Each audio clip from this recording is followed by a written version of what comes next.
Assalamualaikum dan salam poras. Kita dah lama tak pergi memancing dah. Bukan kita berubah angin, tapi berubah haluan sikit. Kita berubah haluan sikit. Kita nak bagi sedikit ilmu lah tentang kegiatan luar, khususnya tentang kompas dan peta. Okey, sejak kebelakangan ni kita dengar banyak kes-kes pendaki ya.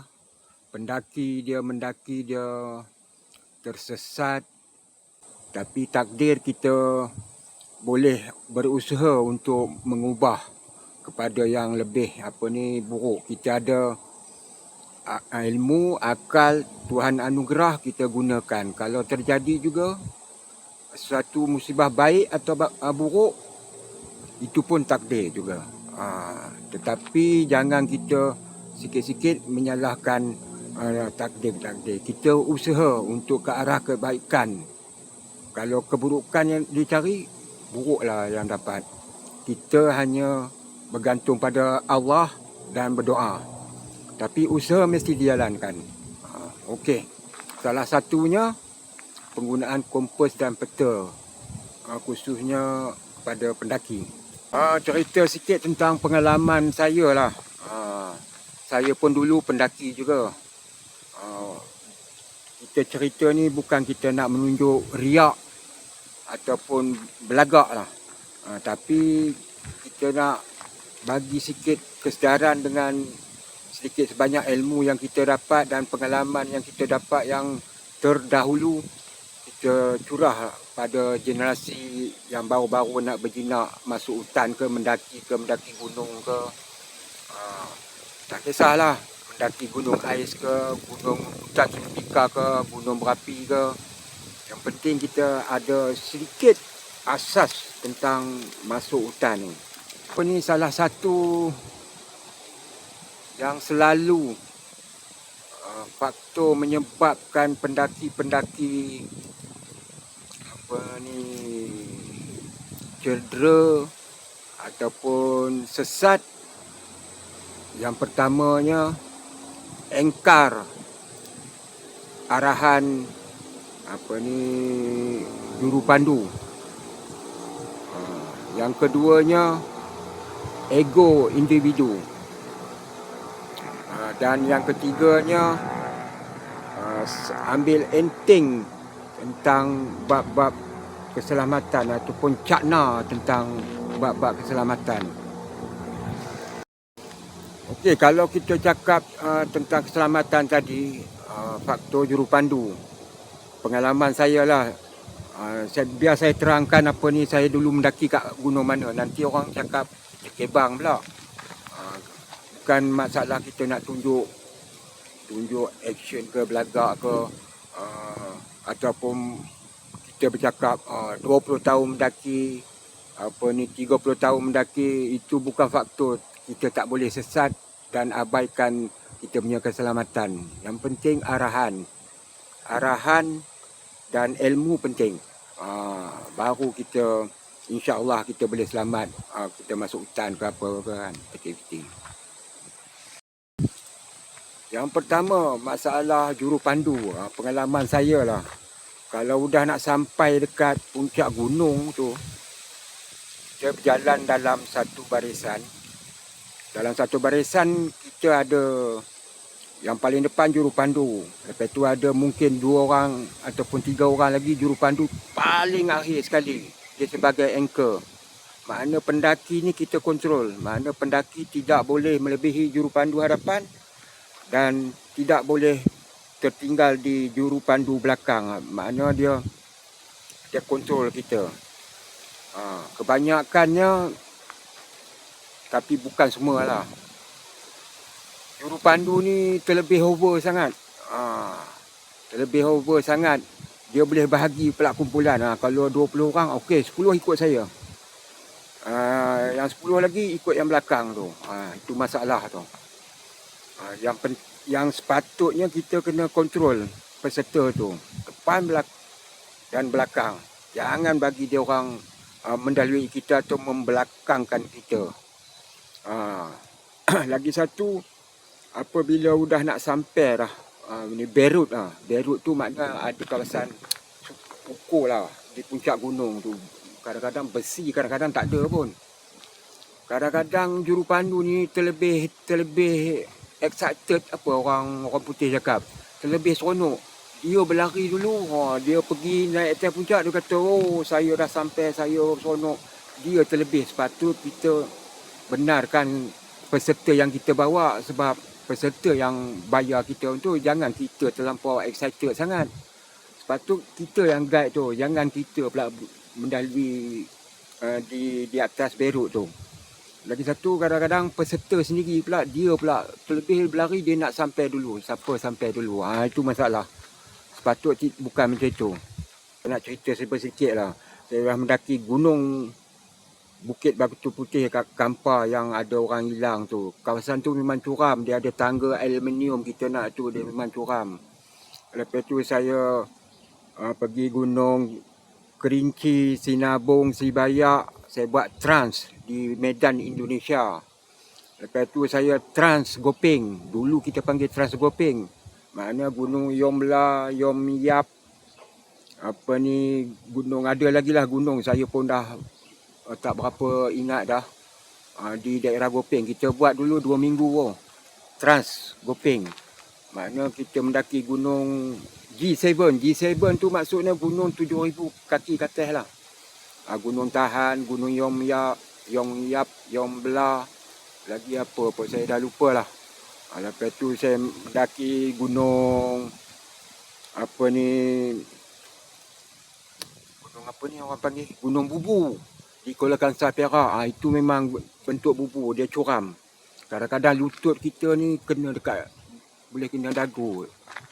Gunung Bubu ni ada 2, Gunung Bubu kecil, Gunung Bubu besar. Gunung Bubu kecil dia turun dekat Taiping tu, Kampung Ulu Ceh dulu. Lepas tu lagi gunung-gunung Tahan. Saya start dari gunung dari Melantai, Pahang tu. Lepas tu Gunung Berembun. Gunung apa lagi? Gunung banyak sangat gunungnya. Gunung dekat Gerik tu, gunung apa saya pun tak pastilah. Lepas tu kita mendaki ke Gua Gegendang tu. Banyaklah. Saya pun dah terlampau lupa dah sangat benda tu. Itu sebab kita sebagai jurupandu sebolehnya kita buat kita berjalan dalam 1 jam atau setengah jam, kita buat take 5. Take 5 tu berhenti 5 minit ataupun 10 minit. Kita berhenti dalam satu kumpulan tu. Jangan yang ini kuat, dia pergi dulu. Yang ini lemah, tinggal belakang. Bukan macam tu. Masa kita berhenti tu, kita tanya peserta, apa ada yang sakit ke? Lepas tu cukup ke bilangannya masa kita rehat tu.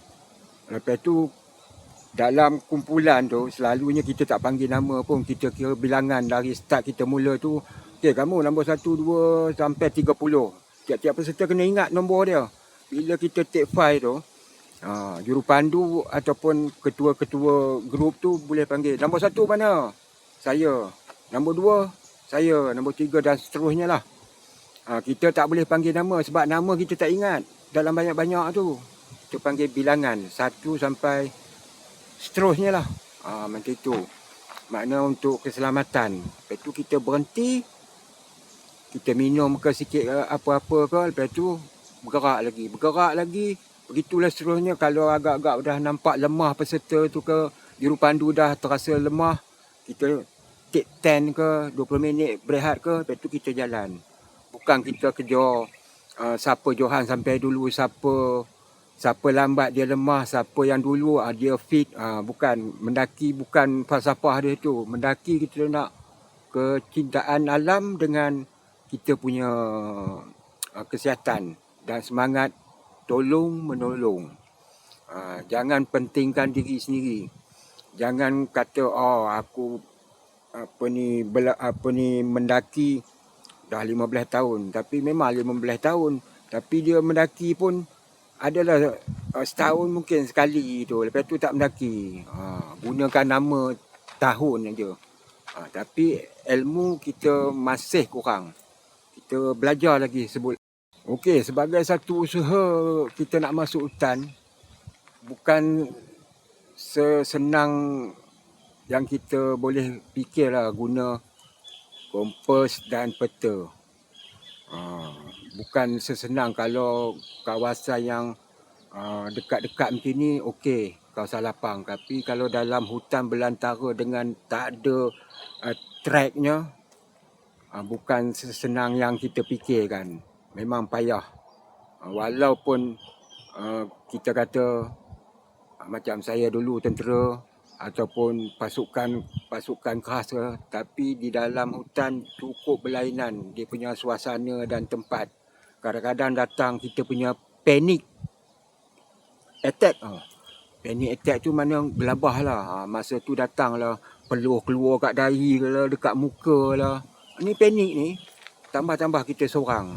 Itu bukan masalah kita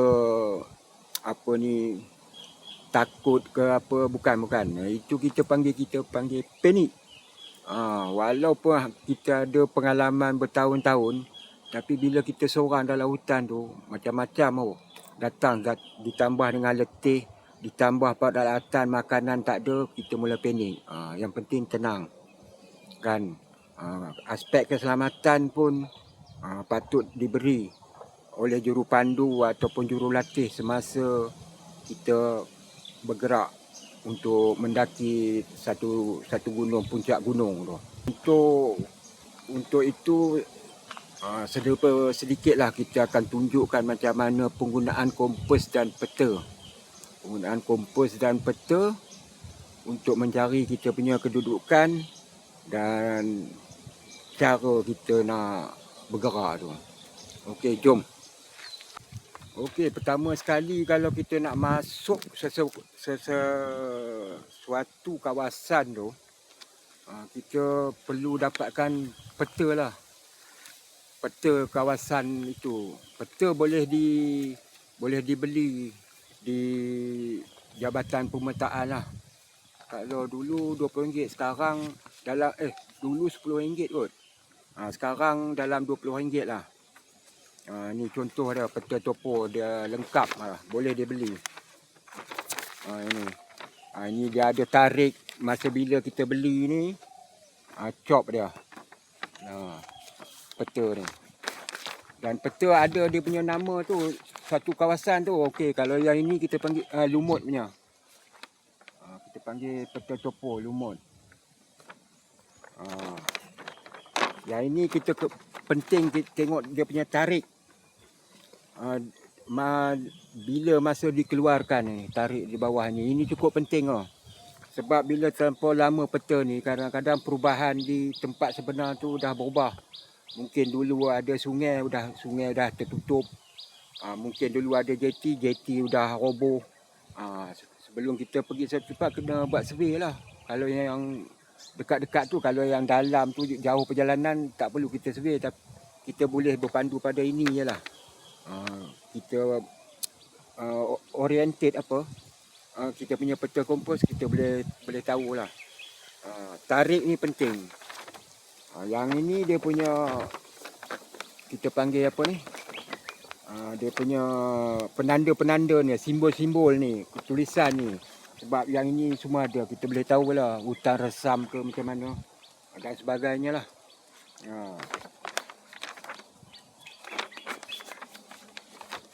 Ini peta dia.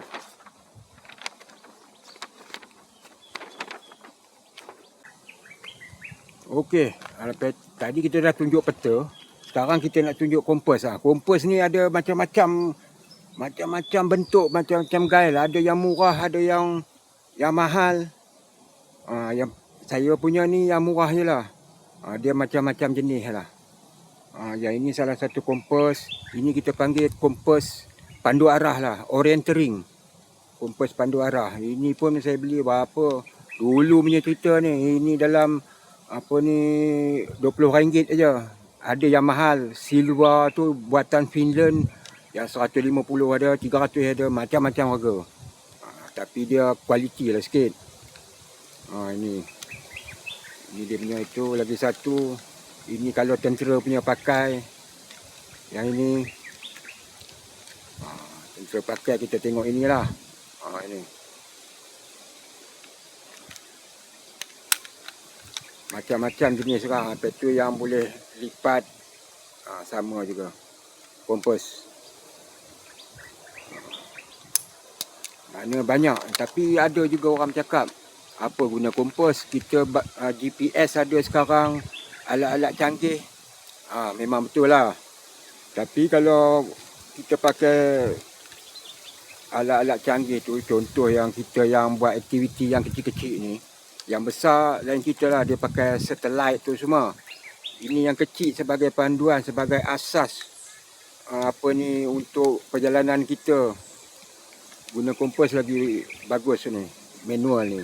Kalau GPS mungkin penggunaan bateri dah lama habis, tak boleh berfungsi. Lepas tu kita nak cas bateri handphone, tak boleh juga. Manalah tahu di masa nanti akan datang kita ni berperang, benda-benda yang satelit tu tak boleh guna, mungkin kita boleh gunakan secara manual ni, kompas dan peta. Untuk pengenalan paling asas lah. Kita tak nak memberatkan kepala, kita belajar paling asas ni. Peta. Tentukan ini peta dia, nama dia peta lumut lah. Okey. Yang ini ada garisan ni. Garisan manjang ni.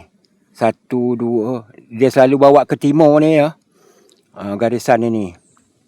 1, 2, 3, 4 dan seterusnya. Dan dia ada nombor dia.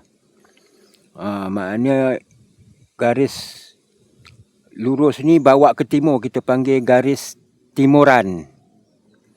Maknanya dia bawa ke timur. Dan dia ada nombor, dia tak tentu nombor bilangan dia. Kadang 20, 21, 22, 23 ataupun ada 01, 02, 03 macam tu.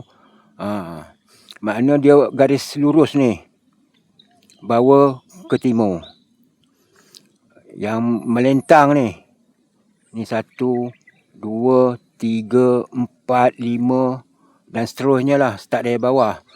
Ini kita panggil garis mengalir ke utaraan, mana melentang ni. Menegak ni dia bawa ke timur. Maknanya cara bacaan dia bawa ke timur lah. Contoh dia ada 20, 21, 22, 23. Maknanya kita baca macam tu. Ada grid dah, darjah. Yang ini pun sama. Yang melentang ni. Kita baca bawa ke atas. Sebab dia ada nombor juga. Nombor dia bawa ke atas. Dia tak boleh terbalik pula. Dia ikut suka kita baca. Tak boleh lah. Yang ini dia punya simbol dan penanda ni menunjukkan di atas peta tu. Contoh kalau biru ni, kita carilah biru tu apa. Dia ada tulis kat sini. Mungkin anak sungai ke, apa itu jambatan ke, ni simbol-simbol. Ni hospital ke, kubur ke, dia ada tulis kat sini. Salah besar kalau kita tak oriented ni peta, kita tak tengok ini. Ini penting ni. Cukup penting punya. Yang ini kita panggil dia punya kilometer lah. Kita boleh ukur menggunakan kompas tu, tengok kiraan berapa kilometer ni. Yang ini. Maknanya skala dia 1/50,000 lah. Okey, kalau kita nak oriented peta, dia ada dia punya nombor grid dia. Dia ada 4 nombor grid. Okey, contoh kita nak ambil tempat yang ni. Yang ini dia punya yang ni. Kita mesti tahu dia punya nombor grid di peta tu. Nombor grid dia. Ini kotak peta ni. Makna kita kena baca garisan timuran dulu.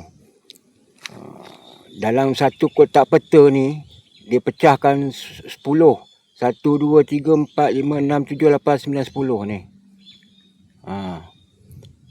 Yang ini pun sama. Pecah 10. Ini siapa belajar geografi di sekolah cepat faham ni. Okey. Kalau kita nak apa ni, kita panggil grid kotak peta tu. Kita baca timuran dulu. Makna dia contoh yang ini ya. Yang ini makna kita baca dia. Ni ada tulis 80 ni. Ni 80, 81, 82, 83. Kita ambil timuran ni, garis sini dulu. Mana 80. Lepas tu kita ambil melentang ni, garisan melentang ni bawa ke atas. Makna dia tulis sini 74. Ini 75, makna 74. 80, 74. Ini dia punya grid ni. Grid ni kotak segi 4 sama ni.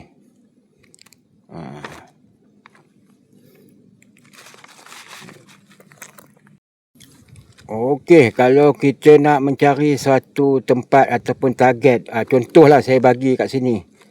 Yang dekat sini. Sini. Ini grid 4 nombor. Kita ambil sekarang 6 nombor. Contoh dia yang ini. Makna dia setengah ni dah 5 kan. Makna dia dekat mana tadi? Garisan timuran dulu. 82. Ni contoh ini. 82 berapa? Dia bawa ke timur sini, bawa ke sini. 8 ni 82. Ni berapa? Setengah. 5. 825. Lepas tu kita ambil yang atasnya pula. Itu berapa dia punya ni? 74. Ngap sini. Contoh kita ambil 5 lah. Makna dia 74 5. Itu nombor grid dia 6 nombor. Baru kita boleh menggunakan kompas peta kan. Macam itulah dia punya kaedah dia. Ini satu kotak peta ni dia punya grid. Yang ini contoh kalau kita punya target sini ke, kita boleh baca lah. Apa dulu garisan straight ni. 82 contohlah 7. 827 kat sini. Lepas tu kita tengok balik. 74 contohlah 3. 74 3. Macam itulah dia punya kaedah tu. Yang penting ini bahagi dengan 10. Yang ini pun 10. Ini pun 10. Ini pun 10.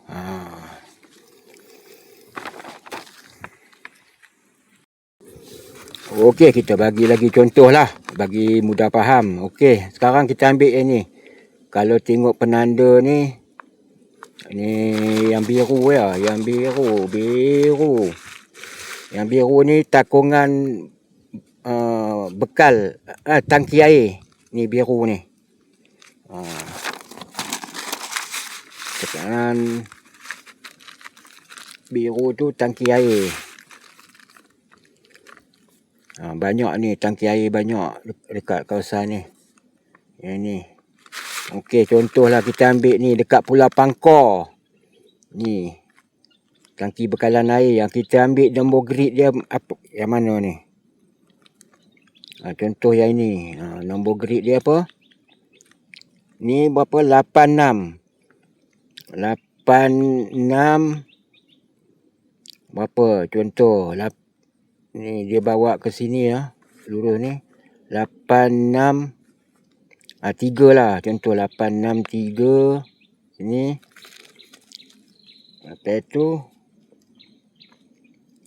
utaraan ini ada 66 dia terus bawa sini 667 contoh 863 lepas tu 667 maknanya ini dia punya ni. Cukup lah rasanya contoh macam tu. Sekarang kita nak orient kompas. Kita ada kompas ni tentukan kompas ni N knots. Knots kita setting ikut garisan ni, yang ini ada ni. Garisan straight ni. Ataupun ini pun boleh, ni pun boleh, ni pun boleh kan. Tentukan yang merah ni masuk dalam rumah dia tu. Yang merah ni masuk dalam home dia tu. Tapi mesti pentingkan menunjukkan knots. Tak boleh S ke, tu tak boleh. Makna sekarang yang betulnya utara, inilah mengikut kompas utara benar ni. Yang ini kita panggil utara peta. Ini kompas. Makna yang merah ni masuk dalam dia punya rumah dah. Terbang angin pula dah. Dalam kompas ni dia ada garis-garis kecil tu. Kalau mengikut kompas ni dia satu garis tu maknanya dia 2. 2, 4, 6, 8, 10. Ni makna 2, 4, 6, 8 jadi 20. Begitu dia ada 360. Satu pusingan ni. Okay, untuk mencari kedudukan utara sebenar di kompas dan peta, kita tentukan ni kompas ikut garis lurus ni. Ni straight, makna garis utaraan. Kita letak tepi sini ke mana ke, yang penting ikut garis lurus. Letak atas pun boleh, mana pun boleh. Kita letak ikut garis lurus ni. Ataupun kita nak ikut anak panah ni pun boleh. Ni anak panah ni. Boleh juga. Bila kita dah letak tu, yang penting setting dulu N tadi. Ke atas ni. N knots. Lepas tu kita sini. Lepas tu kita jangan pusing badan, kita pusing kompas dan peta tu.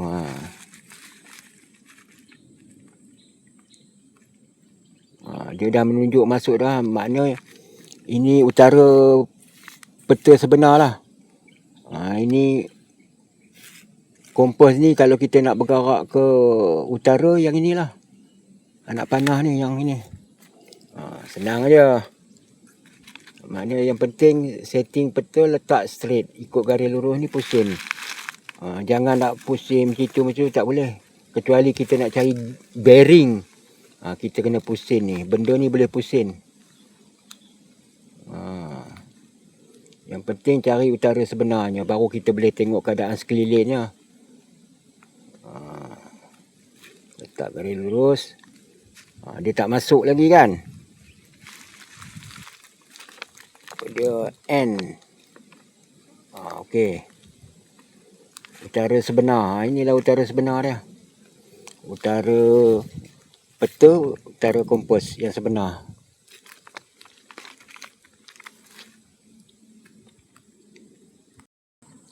Tadi kita tunjuk kat kompas dan peta, makna utara sebenar dia, makna inilah utara sebenar. Ini utara, ini barat. Utara dan barat. Ini timur. Ini kita pegang. Kita buat macam inilah kalau nak guna kompas ni. Kita tak boleh nak kita mencari kompas betul, dia tangan aja bergerak. Macam ni. Tak boleh, dia kena dengan badan sekali. Ni kita kena dengan badan sekali dekat mana utara ni. Jangan kita nak cari utara ke barat. Maksudnya itu tak praktikal lah. Okey, sekarang ni kita nak mencari kedudukan saya sekarang ni di mana.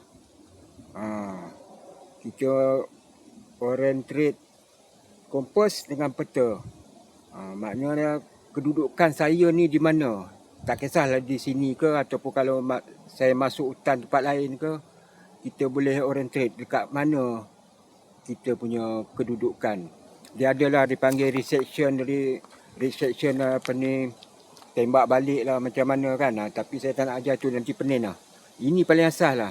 Macam mana nak cari kedudukan kita di sini menggunakan kompas dan kita tengok di peta. Okey. Untuk mencari kedudukan kita di sini menggunakan kompas peta, kita cari dua target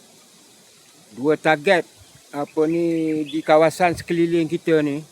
Benda yang kekal. Pokok balak tak boleh lah. Pokok yang mana satu pokok balak kita tak tahulah. Kecuali kawasan tu yang kecil-kecil. Yang kita nak bergerak, boleh kita gunakan pokok ataupun objek-objek yang kekal dekat situ. Itu kita boleh cari penanda. Untuk mencari kedudukan kita. Kawasan yang kecil. Contoh dalam hutan. Okey, kita nak bergerak di sana. Kita cari penanda. Pokok besar. Kita setting contoh 50. Kita bergerak dekat situ. Tapi kawasan yang besar, kita tak boleh cari menggunakan penanda pokok beribu-ribu pokok kan. Yang sekarang ni kita target kita, mula-mula sekali kita kena cari dia punya kita punya penanda tu. Kita nak buat garis lurus di peta tu. Lepas tu kita cari bearing dulu. Bila cari bearing dulu, kita setting dekat peta tu. Kurang-kurang 2 penanda lah untuk mencari kedudukan kita ni. Mungkin dia panggil resection apa benda dah. Ada dia punya darjah tu. Kita cari dulu ini. Kita gunakan ini. Kita target dekat puncak bukit tu. Puncak bukit tu saya akan tanda ni. Saya buat macam ni.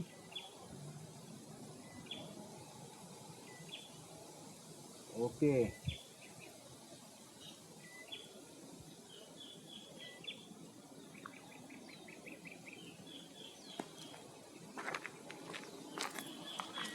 Okey, tadi saya dah tembak dia. Dia punya darjah tu 210. Dia 210 kat situ lah. Dia punya ini. Baca kompas ni dia kena ikut inilah. Pusing 360 ni. Yang ini dia tulis 220 230. 230. Tadi kita dah dapat tadi dia punya bearing, kita tala dekat bukit tu. Kita tala dekat bukit tu 230. Pertama sekali kita setting balik lah. Untuk orang permulaan kena setting balik. Tentukan peta ni menunjuk ke arah utara. Gunakan kompas ni. Kita buat balik ya.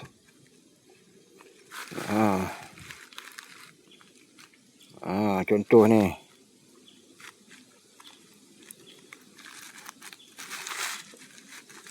Kita nak buat cari balik garis tu. Tempat ni sebolehnya cari rata lah. Cari balik utara.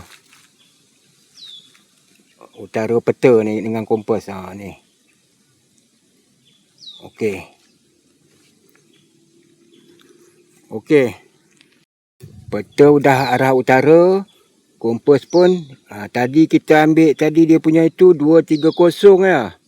230. Ni pusing ni. 230. Ni 230. Lepas tu kita tahu tadi kawasan yang kita datang ni kawasan bukit. Tapi kita nak cari kedudukan saya sekarang tu. 230 ni kawasan bukit. Tapi saya tak tahu dekat mana ni. Ini ada tulis Bukit 52 dalam 170 kaki lah. 52 ni ketinggian dia. Mana yang ini sungai. Okey, 230 ya.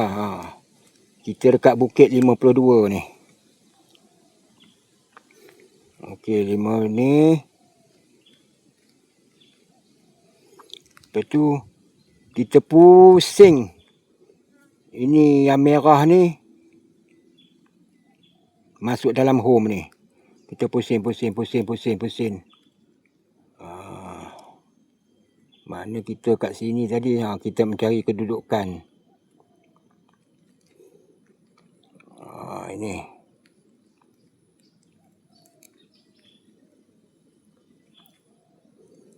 Okey. Tentukan garis ni dalam kompas ni straight. Dia ikut ini. Masukkan dalam merah. Lepas tu kita buat garis saja. Banyak senang lah. Kita buat baris. Mana ni tadi kita tala ke bukit tu kan. Ni bukit ni.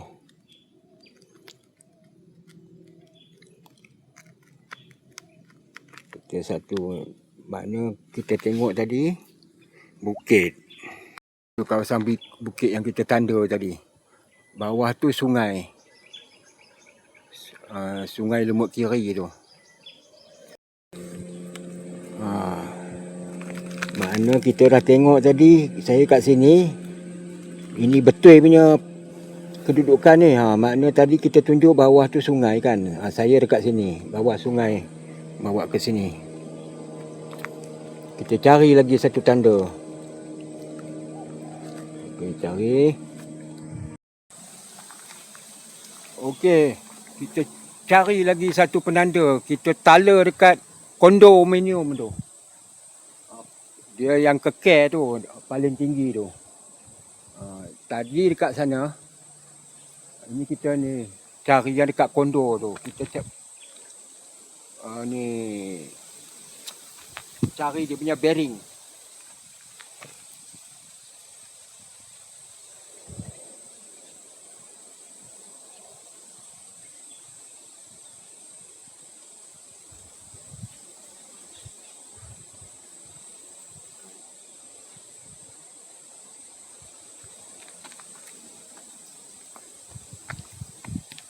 Okey, dia punya bearing tu. Kita tengok bearing dia. Darjah dia. Okey, ni berapa dia tunjuk ni. Itu 200. Ini 160. 60, 70, 80. 180. 90, 200. Makna kita ambil lah 182.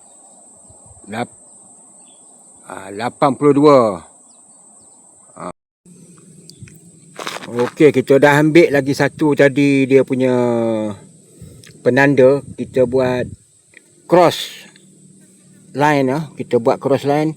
Tadi 182 kan. 182. Kita pusing aja sampai yang merah ni masuk dalam home. 182.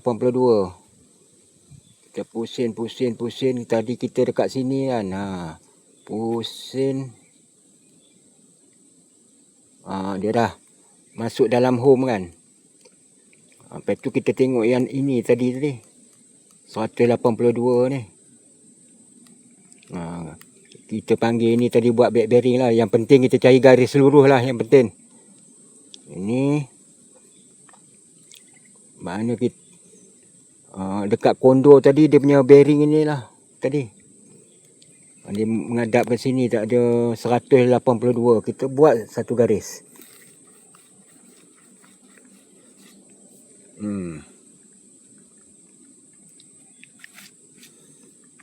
Bila kita dah buat satu baris, makna dia saya sekarang berada dekat sini lah. Dekat bukit tu. Mana inilah kedudukan dia sekarang saya. Ada setengah juga dia buat tiga garisan, 3 penanda, tapi 2 lagi mudah lah. Ini. Sini kedudukan kita. Kalau dalam hutan pun sama jugalah. Kita tahu kedudukan macam mana, tapi cari penanda lah. Gunung ke bukit, puncak bukit ke, puncak batu ke. Kalau kayu balak tak boleh lah kita cari. Kita pun tak tahu yang mana satu. Yang nampak secara zahirnya clear penanda tu. Baru kita tahu ni makna kedudukan saya sekarang sini lah. Kalau nak ikut baik dia punya grid tu. Tadi kita ambil ambil timuran dulu. 9 sini dia ada tulis sini 95 contohlah 3 953. Lepas tu garisan melentang ni ambil atas. Garisan melentang ni kat sini pun kita boleh tengok 685. 685 sini. Maknanya kedudukan grid saya 953 685. Sekarang mari kita tengok keadaan sebenarnya tadi. Tadi itu di atas tu bukit. Itu. Yang di bawah itu sungai Lumut Kiri. Itu yang ujung tadi kondo lah. Yang ujung tadi sana. Kat sana. Ini bawah. Makna kedudukan peta tadi, peta kita ni tadi sana utara kan. Di sana utara. Di peta ni macam ni. Utara. Maknanya dia kedudukan kita dekat sini. Makna sungai. Sungai tadi tu di bawah sana. Itu bukit tadi sini. Ini bukit dia. Yang sini. Tu bukit dia sana. Makna ini peta memang utara kat sini. Makna kita dekat sini. Saya dekat sini. Bukit di sana. Lepas tu yang kondo tu. Dia ada celah-celah sini lah. Kawasan ni tak ada dalam peta. Kan? Makna kira betul lah kawasan kedudukan kita ni. Macam ini peta dia. Makna tadi sini. Tu bukit. Garisan tadi ini kondo tu garisan. Ni kedudukan sekarang dekat sini lah.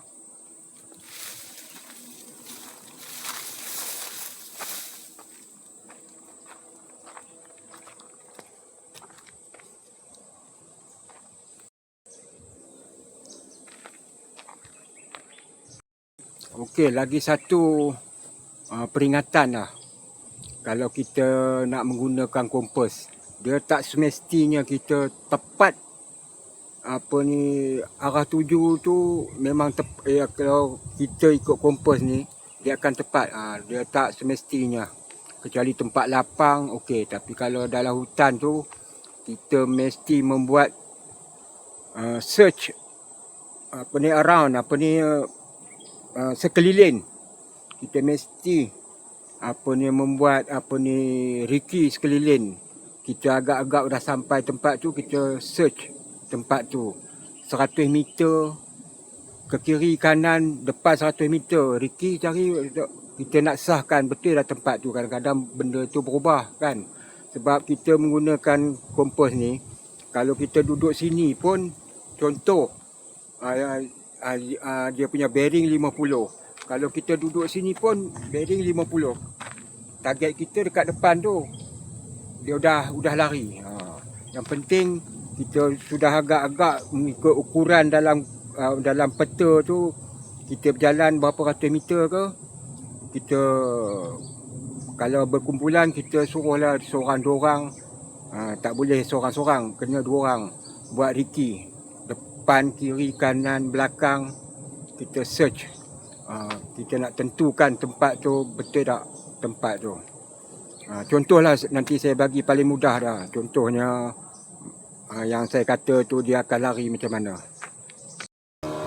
Lagi satu kita nak buat bearing tu, kita tentukan, kita agak-agak yakin tempat tu dah sampai, kita hantar orang untuk buat riki kiri, kanan, depan, belakang dalam 100 meter ke 50 meter.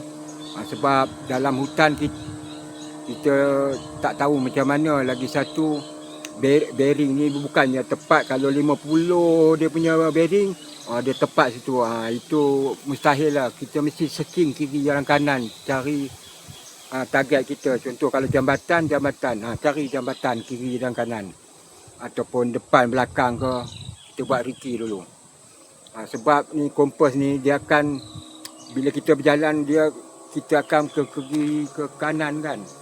Sebab contohlah saya bagi 50, sepatut saya pergi sini 50.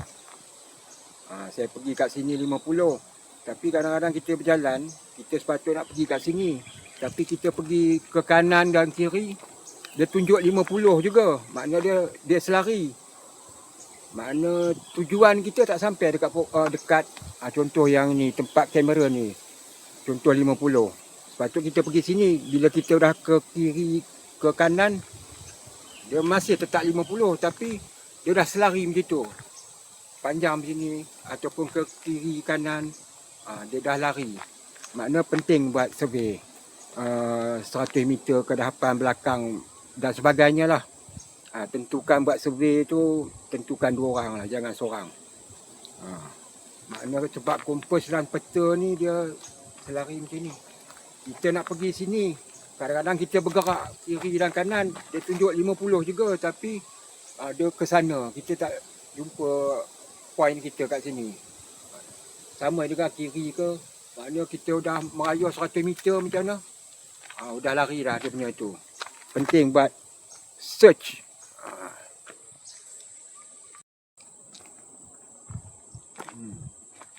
Pergi sini, kalau ke kanan sini, maknanya tak sama dia punya tu, sebab dia selari.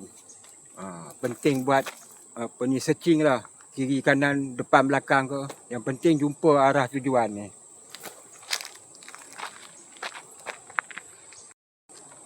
Okey, rasanya cukup lah. Kita belajar kompas dan peta secara asas. Secara advance dia ada lagi, tapi secara asas yang kita boleh guna pakai waktu kecemasan, macam yang saya ajar tu, mudah aja. Sekarang di sekolah-sekolah pun dah ada ajar dah. Tinggal lagi mungkin di sekolah secara teori lah dalam tu. Kalau kita buat kat luar, kita tunjuk praktikal, cepat sikit menangkapnya belajarnya kan. Yang penting kita masuk hutan satu je, dengar arahan juru pandu. Jangan nak pentingkan, kalau peserta ataupun juru pandu, aku kuat fizikal aku tu, dia berjalan menyacak-nyacak dulu, nak ikut dia je. Orang lain tertinggal belakang, tak ada semangat tolong-menolong kerjasama. Lagi satu yang perlu kita itu, perlu kita dalam keselamatan, dengar arahan ketua. Jalan dalam berkumpulan, jangan ego nak tunjuk kita punya kekuatan. Pengalaman 20 tahun mendaki. Tak ada jaminan kata 20 tahun ke 30 mendaki kita tak sesat. Yang penting ikut arahan dalam kumpulan tu. Jangan tinggal kawan. Jangan nak fikir seronok kita dah sampai puncak, saya dulu sampai, orang lain ke belakang. Makna kita penting diri kita je. Lepas tu kalau terasa udah kita tergelincir ataupun sesat, kita berhenti tempat tu. Tentukan whistle kena bawa lah. Juru pandu, tentukan peserta. Kalau boleh seorang satu lagi bagus lah. Kita tak tahu siapa yang sesat. Kalau satu je, takat satu je lah, dia je. Yang orang lain, kalau tersesat macam mana? Tentukan bawa alat-alat yang berkaitan keselamatan lah. Whistle, lighter, makanan ringan sikit lah. Ataupun apa ni, yalah bab-bab kita masuk hutan ni. Yang penting, itulah saya cakap, pengalaman saya, ikut arahan juru pandu. Juru pandu tak boleh meninggalkan peserta. Dia syok sendiri aja juru pandu. Tentukan dalam kumpulan. Dan peserta, kalau dalam perjalanan nak buang air besar, air kecil, jangan terus pergi je. Bagi tahu kawan-kawan, dan kawan-kawan bagi tahu dekat juru pandu. Dia pergi tu, kita berhenti. Jangan bergerak sehingga dia selesai. Jangan main suka-suka je. Tak kira lah dalam hutan ke dekat mana, bagi tahu ketua, bagi tahu sesama anggota kita. InsyaAllah kita akan selamat. Okey, Assalamualaikum dan salam waras.